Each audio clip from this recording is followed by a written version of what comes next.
जय राधा माधव जय कुंज बिहारी जय गोपीजन वल्लभ गिरिवरधारी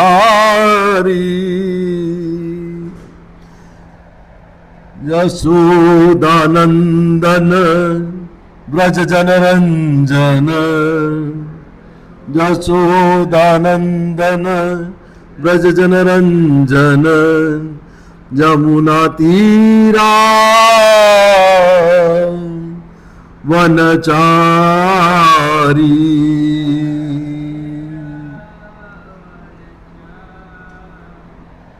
जय राधा माधव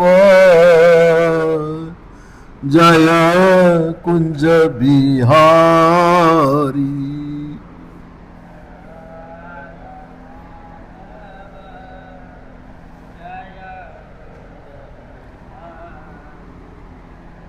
हरे कृष्णा कृष्णा कृष्णा हरे हरे हरे राम राम राम हरे हरे।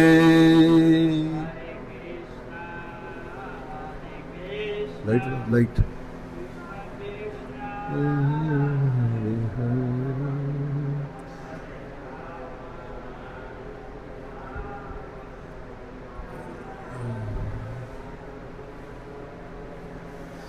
हरे कृष्णा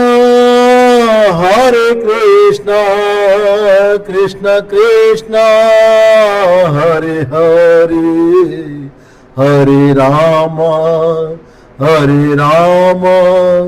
राम राम हरे हरे।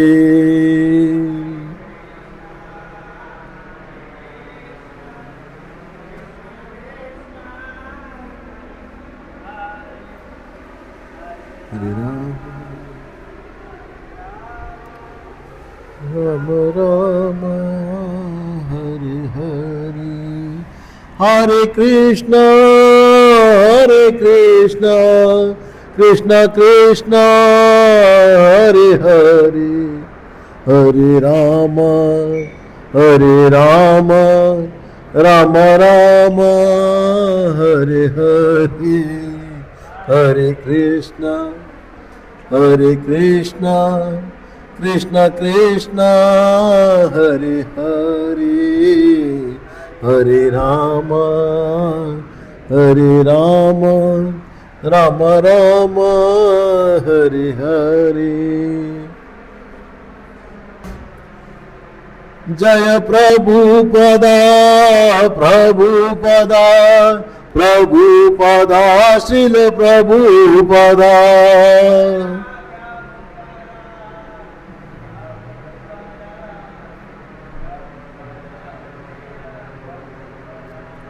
जय प्रभुपदा श्रील प्रभुपदा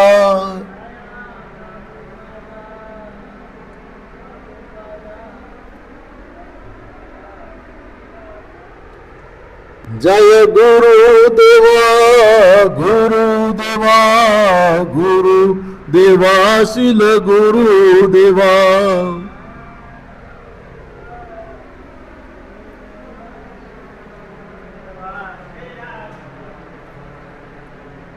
ओम नमो भगवते वासुदेवाय ओम नमो भगवते वासुदेवाय ओम नमो भगवते वासुदेवाय। नारायणं नमस्कृत्यं नरं चैव नरोत्तमं देवीं सरस्वतीं व्यासं ततो जयतमुदीरये।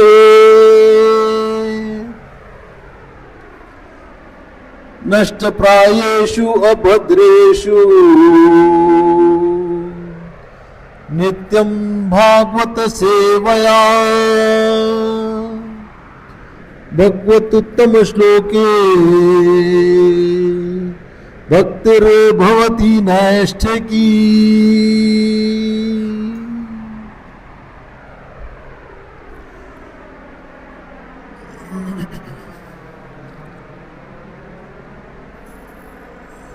हम कर रहे हैं 11वें चैप्टर का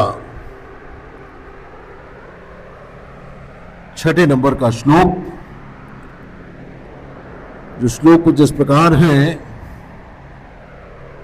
वेरी गुड। पश्य आदित्यान वसून रुद्रान अश्विनो मरुतस्था बहुनी अदृष्टा पूर्वाणी पश्य आश्रयानि भारत। आश्रयानि भारत, आश्रयानि भारत। पश्य मतलब देखो, आदित्यान मतलब आदिति के 12 पुत्रों को, वसुन मतलब 8 वसुओं को, रुद्रान मतलब रुद्रों के 11 रूपों को, अश्विनो मतलब 2 अश्विनी कुमारों को, मरुता मतलब 2 मरुतों को, और तथा मतलब भी बहुनी मतलब अनेक, अदृष्टा मतलब न देखते हुए, पूर्वाणी मतलब पहले इसके पूर्व, पश्य मतलब देखो, आश्रयानी मतलब समस्त आश्रयों को, भारत मतलब हे भरतवंशी श्रेष्ठ, हे भारत लो तुम आदित्यो वसुओं रुद्रो अश्विनी कुमारों तथा अन्य देवताओं के विभिन्न रूपों को यहाँ देखो। तुम ऐसे अनेक आश्रय में लोग रूपों को देखो जिन्हें पहले किसी ने न तो कभी देखा है और न सुना है। ओम अज्ञान तिम्रन्दस्य ज्ञानाञ्जनाशलाकया चक्षुरुन्मीलितं येन तस्मै श्री गुरुवै नमः।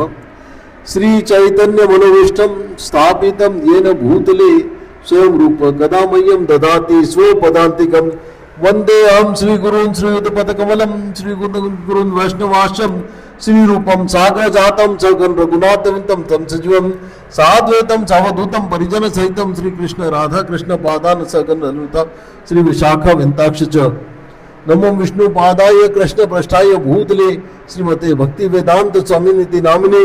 नमस्ते सरस्वते देवे गौरवाणी प्रचारिणे निर्विशेष शून्यवादी पाश्चात्य देश तारिणे। नमो विष्णु पादाय कृष्ण पृष्ठा भूतले श्रीमते भक्ति नामिने। हे कृष्ण करुणा सिंधु दीन बंधु जगतपते गोपेश गोपी कांता राधा कांता नमोस्तुते। तप्त कांचन गौरांगी राधे वृंदावनेश्वरी वृषभानु सुते देवी प्रणमामि हरि प्रिये। वांछा कल्पतरुभ्यश्च कृपा सिन्धुभ्यो च पतिता नाम पावनेभ्यो वैष्णवेभ्यो नमो नमः। हुकुम करोति वाचालं पंगुं लंघयति गिरिं यत्कृपातं हम वंदे परमानंदं माधवम्। हरे कृष्णा कृष्णा कृष्णा हरे हरे, हरे राम राम राम हरे हरे। जय श्री कृष्ण चैतन्य प्रभु नित्यानंद श्री अद्वैत गदाधर श्रीवास आदि गौर भक्त वृंद। हरे कृष्ण। हम कर रहे हैं 11वें अध्याय से 6 नंबर का श्लोक, विश्वरूप दर्शन की दिव्य भूमिका। भगवान के भीतर संपूर्ण देवताओं का दर्शन। तो इस महत्वपूर्ण श्लोक के माध्यम से भगवान हमें बहुत कुछ बताने का प्रयोजन है। तो इस श्लोक में विश्वरूप दर्शन, एक मिनट थोड़ा आप लोग आगे आ जाएंगे, रूप बातें आगे आ जाइए, बहुत जगह खाली, आगे आ जाइए, प्लीज कम फॉरवर्ड, आगे आ जाइए, वो जगह खाली।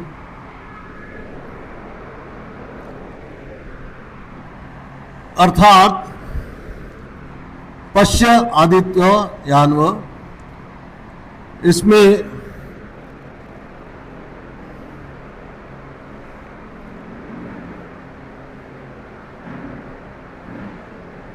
पश्य आदित्यान वसून, एक एक शब्द का अपन मीनिंग इसमें एक एक करके देखेंगे अभी।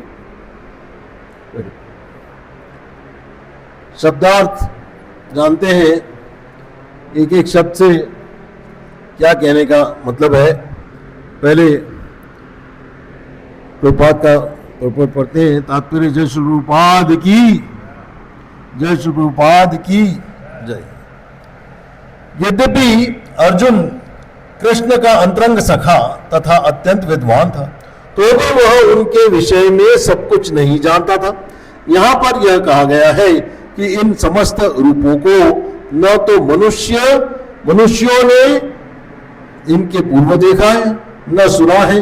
अब कृष्ण इस आश्चर्यमय रूपों को प्रकट कर रहे हैं। तो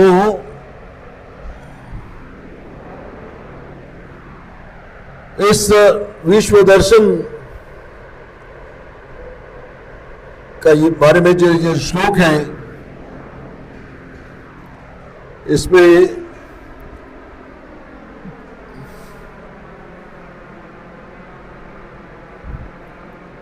पश्य मतलब देखो, आदित्यान, आदित्यान मतलब आदित्यों को, आदित्य पुत्रों को। वसुन मतलब वसुओं को। रुद्रान, रुद्रान मतलब रुद्रों को। अश्विनो मतलब अश्विनी कुमारों को। मरुतः मतलब मरुत गणों को। अदृष्ट पूर्वाणी मतलब पहले कभी न देखे गए। और आश्रयानी मतलब आश्चर्यजनक रूप से। ये भारत मतलब हे भारत, भरतवर्षी अर्जुन।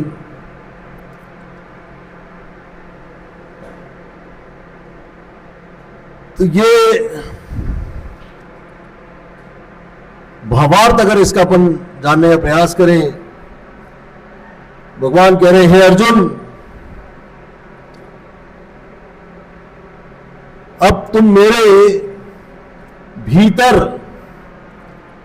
आदित्यों,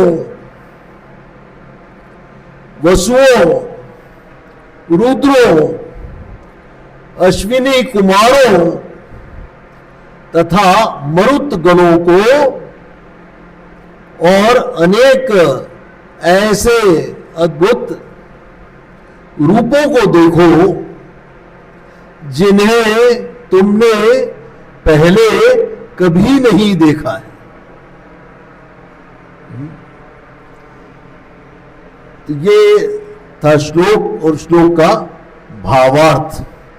थोड़ा सा इसको और गहराई से जानने का प्रयास करते हैं। तो इस श्लोक के अगर कंटेक्स्ट, भूमिका के बारे में जाने, तो अर्जुन की चेतना का उत्कर्ष हो चुका है।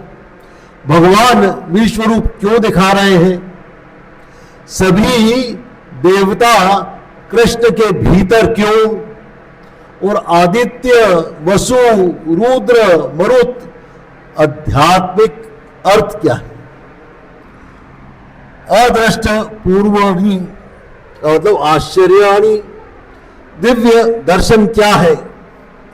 कृष्ण मतलब देवताओं के भी कारण है। भक्त की दृष्टि और सामान्य दृष्टि में क्या फर्क है? प्रैक्टिकल जीवन शिक्षा के बारे में जानेंगे और निष्कर्ष एवं भावपूर्ण रूप में अपन इसको समझेंगे अंत में। तो कंटेक्स्ट है अर्जुन की चेतना का उत्कर्ष के बारे में अपन जाने तो पिछले श्लोकों में अर्जुन ने कहा, हे प्रभु, मैं आपके ऐश्वर्य रूप को देखना चाहता हूं। अर्जुन केवल जिज्ञासु नहीं था, वह अब श्रवण से साक्षात्कार की ओर बढ़ रहा था। तो अध्याय 11 केवल कॉस्मिक शो नहीं है, यह एक भक्त की चेतना का विस्तार है। पहले अर्जुन कृष्ण को मित्र मानते हैं, फिर सारथी मानते हैं और यदुवंशी मानते थे। अब भगवान दिखा रहे हैं, एक रुको रांगा कीजिए, तुम्हारा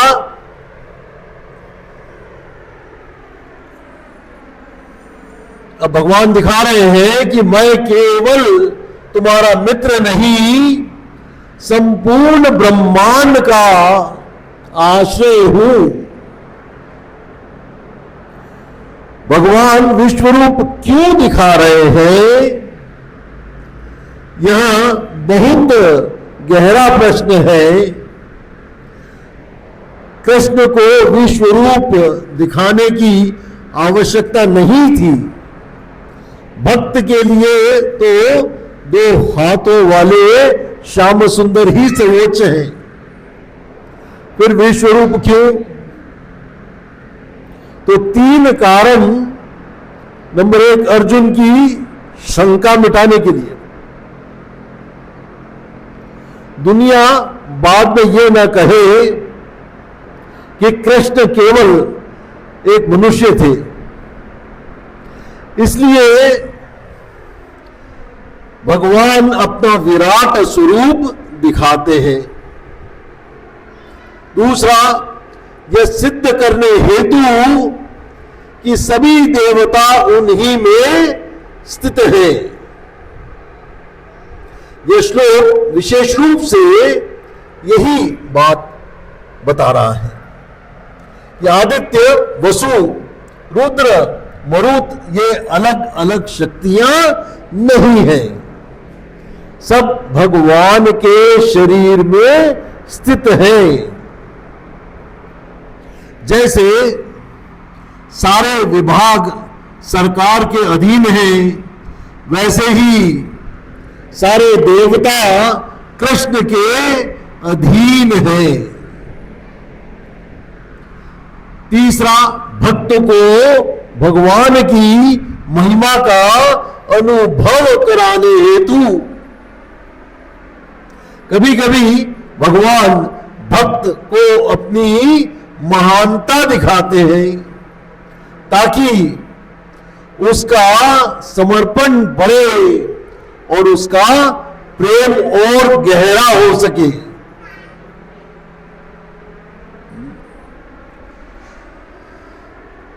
तीसरा, सभी देवता कृष्ण के भीतर क्यों? यहां बहुत महत्वपूर्ण सिद्धांत है कि देवता कौन है। देवता इंडिपेंडेंट गॉड्स नहीं है, वे भगवान की यूनिवर्सल एडमिनिस्ट्रेटिव ऑफिसर्स हैं, अधिकारी हैं। जैसे सूर्य देव प्रकाश विभाग के, वायुदेव वायु विभाग के, इंद्र वर्षा विभाग के, या जल विभाग, वरुण जल विभाग के। लेकिन शक्ति कहां से आती है? श्री कृष्ण से। 10.8 में भी भगवान कहते हैं, अहम सर्वस्य प्रभवः, मतलब सभी देवता कृष्ण से प्रकट हुए हैं। आदित्य, वसु, रुद्र, अश्विनी, कुमार, मरुतः, मतलब आध्यात्मिक अर्थ है आदित्य। 12 आदित्य मतलब सूर्य के विभिन्न रूप। आध्यात्मिक संकेत है भगवान समस्त प्रकाश के स्रोत हैं। 15.12 में भी आता है 15वें चैप्टर के 12वें नंबर श्लोक में, यदा तिथ्यगतम तेजो जगत जयते खिलम यच्चंद्रवसी यच्चा नमो तत्तजे विधि मामकम। यद आदित्य गताम तेजो जगत भाष्यते किलम यच्च चंद्रमासी यच्च चग्नौ तत् तेजो विधि मामकम। सूर्य का तेज भी मुझसे आता है, चंद्र की रोशनी भी मुझसे आती है। तो वसु, 8 वसु प्रकृति के तत्वों को नियंत्रित करते हैं। अष्ट वसु कौन है? विभिन्न ग्रंथों के नामों में थोड़ा अंतर मिलता है, लेकिन सामान्यतः ये 8 वसु बताए जाते हैं। नंबर 1 धरा मतलब पृथ्वी तत्व, नंबर 2 जल तत्व, नंबर 3 अनल मतलब अग्नि तत्व, नंबर 4 अनिल मतलब वायु तत्व, 5 ध्रुव मतलब ध्रुव तारा, 6 सोम या चंद्र या रस वनस्पति, ये सब शक्तियां हैं। 7 प्रत्युष या प्रभात या प्रकाश, है ना, जो तेज है, जो आकाशीय चमक है। तो क्या वे कंट्रोल करते हैं? तो हमारा सिद्धांत है कि सर्वोच्च नियंत्रक केवल और केवल भगवान श्री कृष्ण है। देवता स्वतंत्र ईश्वर नहीं है, वे भगवान के डिपार्टमेंटल हेड्स हैं और डिपार्टमेंटल हेड्स की तरह ही कार्य करते हैं। जैसे सूर्य देव प्रकाश व्यवस्था संभालते हैं, इंद्र वर्षा विभाग संभालते हैं, वसु प्रकृति के तत्वों से जुड़ी व्यवस्था, और श्रीमद् भागवत और गीता दोनों बताते हैं कि देवता भगवान की शक्ति से कार्य करते हैं, न कि स्वयं।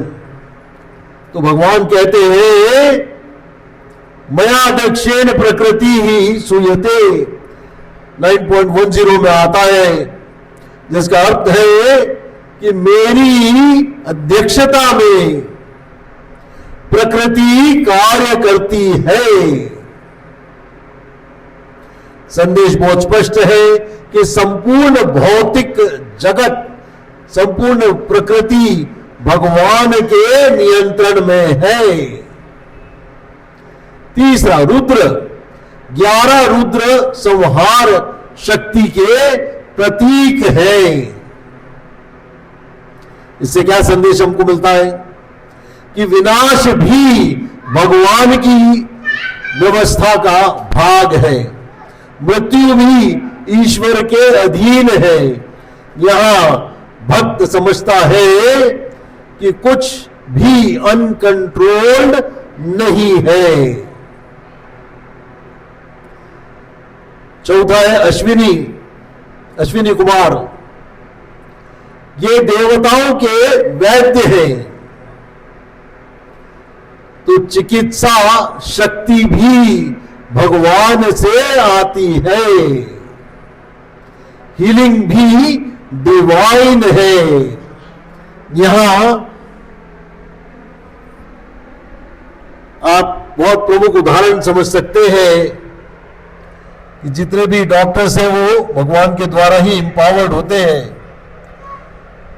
मरुत गण मतलब मरुत वायु और तूफानों के देवता।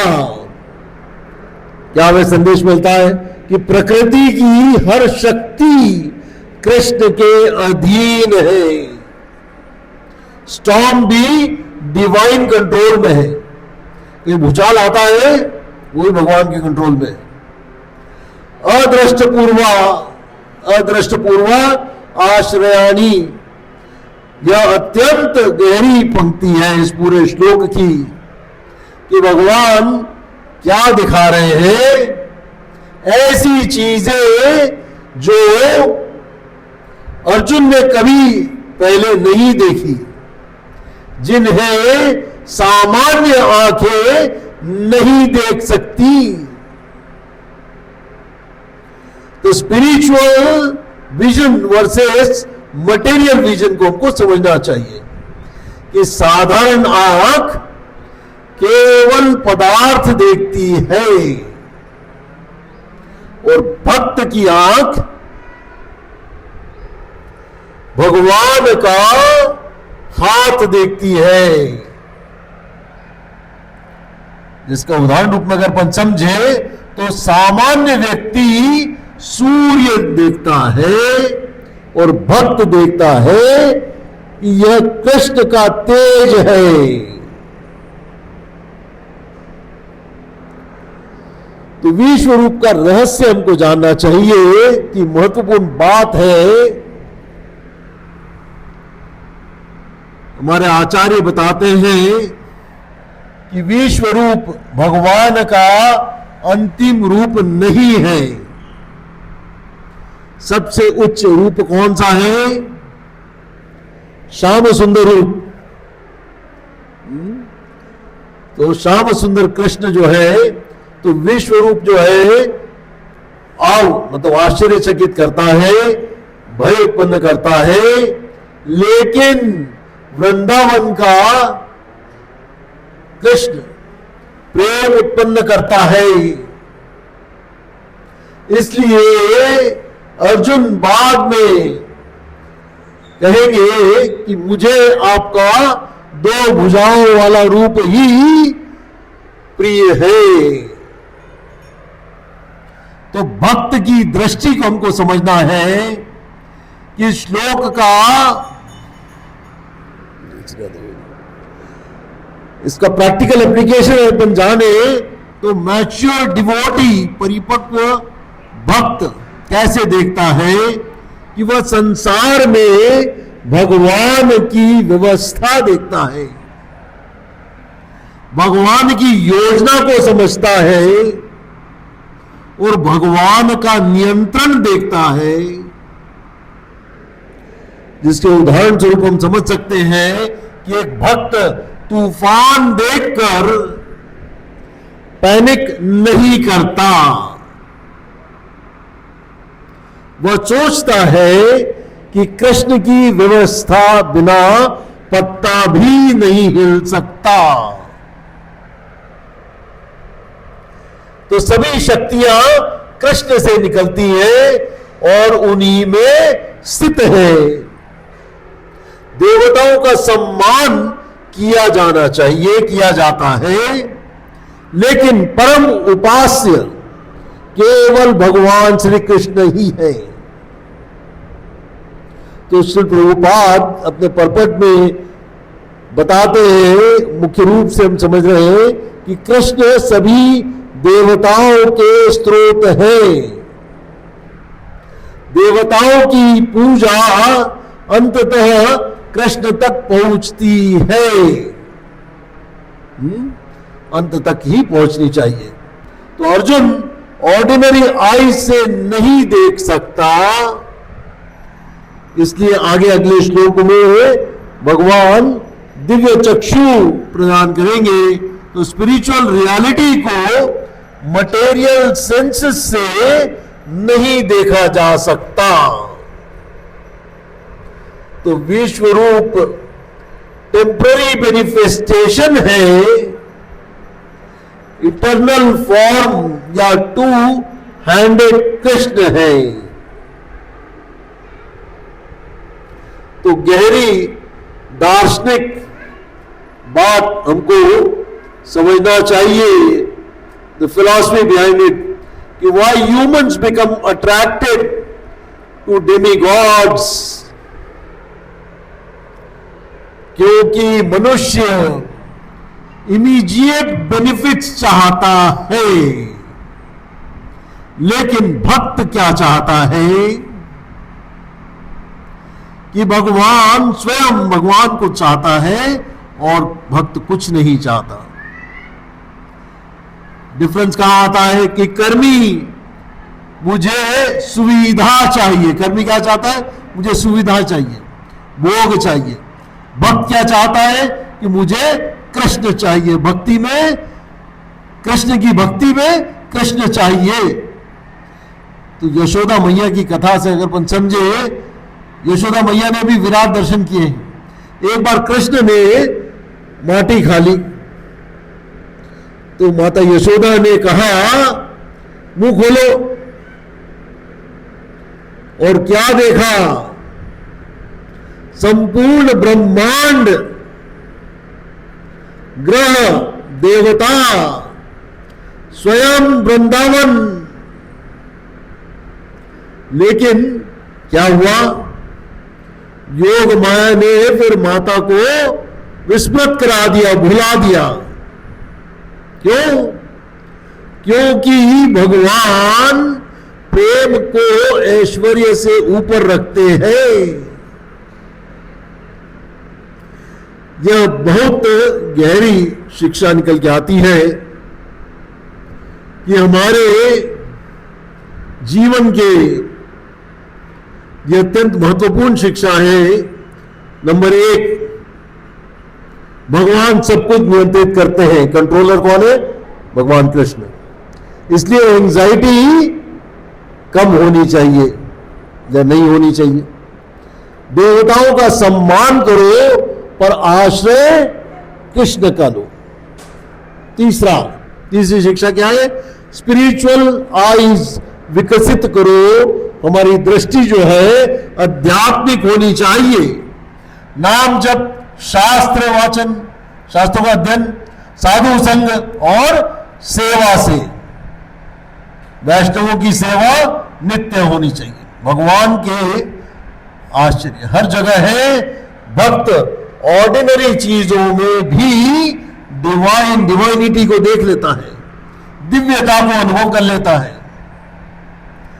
तो यहां बहुत ही महत्वपूर्ण पॉइंट हमको समझना है कि साइंस मैकेनिज्म देखता है, जबकि भक्ति मैकेनिज्म के पीछे बैठे भगवान की व्यवस्था को देखती है। जो भी होता है वो भगवान की व्यवस्था से ही होता है। तो मुख्य कंक्लूजन रूप में अपन कह सकते हैं कि कृष्ण केवल हिस्टोरिकल पर्सनालिटी नहीं है, वे संपूर्ण देवताओं के स्रोत हैं। संपूर्ण ब्रह्मांड उनके भीतर स्थित है। और भक्त का लक्ष्य केवल शक्ति नहीं, शक्ति के स्रोत कृष्ण है।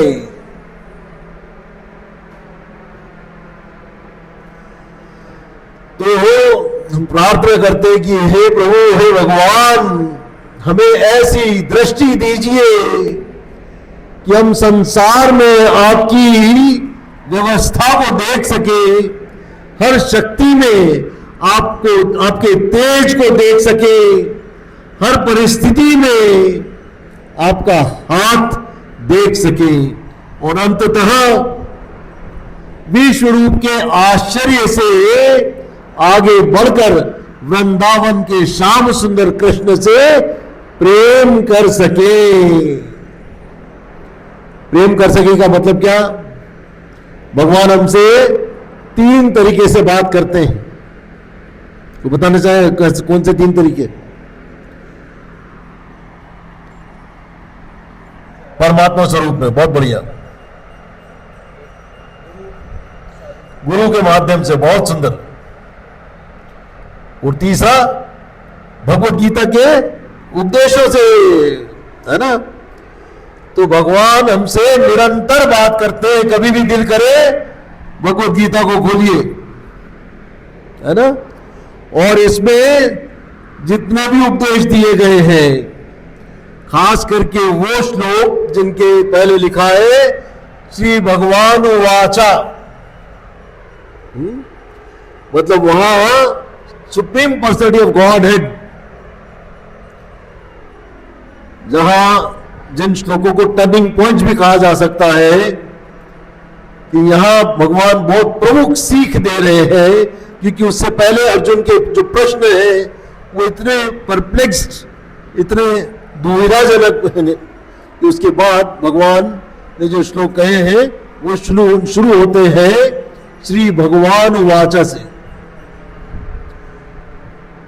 तो ये जब भी कभी जीवन में कोई भी संकट लगे, कोई भी परप्लेक्स सिचुएशन में हम फंसे, समझ में नहीं आ रहा कहां जाए, राइट जाए लेफ्ट जाए, ये भी सही लग रहा है वो भी सही लग रहा है।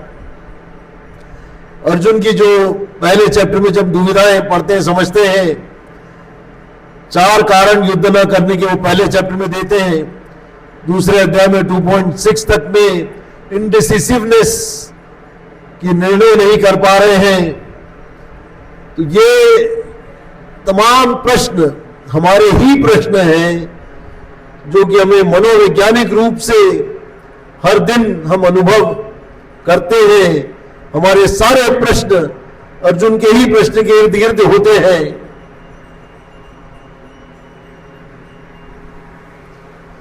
तो इस प्रकार हमें भगवद गीता में भगवान के उपदेशों को समझ करके हम ये समझ सकते हैं कि भगवान ने ही अपने उपदेश अर्जुन के माध्यम से युगों युगों तक के लिए हमें ये उपदेश दिए हैं। अंत में आप सबके लिए प्रार्थना करते हुए, हरे कृष्णा कृष्णा कृष्णा हरे हरे, हरे राम राम राम हरे हरे। आप सबको